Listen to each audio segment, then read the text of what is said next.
Chapter 11, the universal form. The Sanskrit word rupa means form. One of the biggest theological debates among great thinkers has gone on for centuries. The question over whether God is personal or impersonal. Some argue that accepting a personal form of God amounts to anthropomorphic projection of our qualities on Him.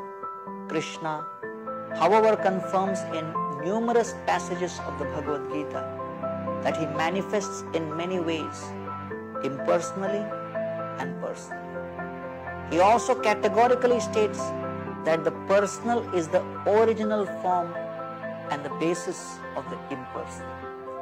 This is further confirmed in this chapter after Krishna displays another of His innumerable forms known as Vishwarupa, the universal form. Evam etad yatha tattvam atmanam parameshwaram drashtum ichchami te rupam aishwaram purushottama.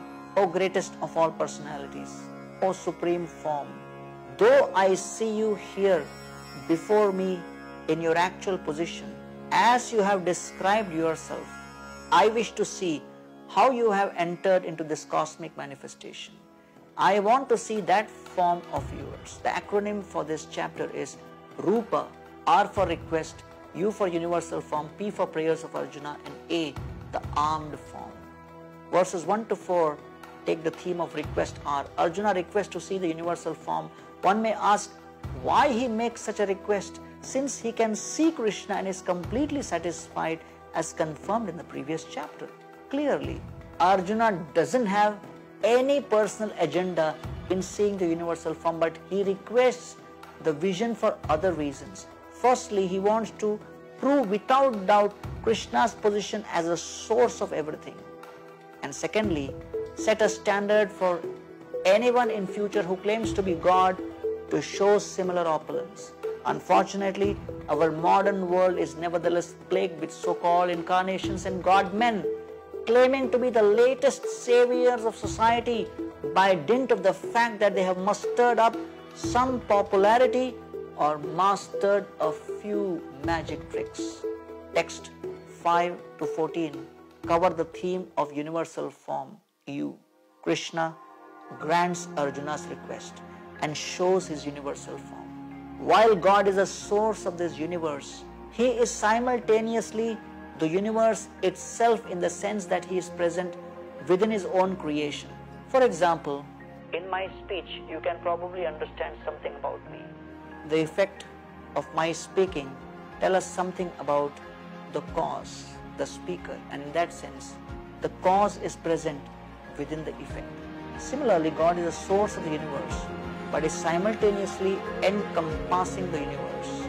That is the universal form.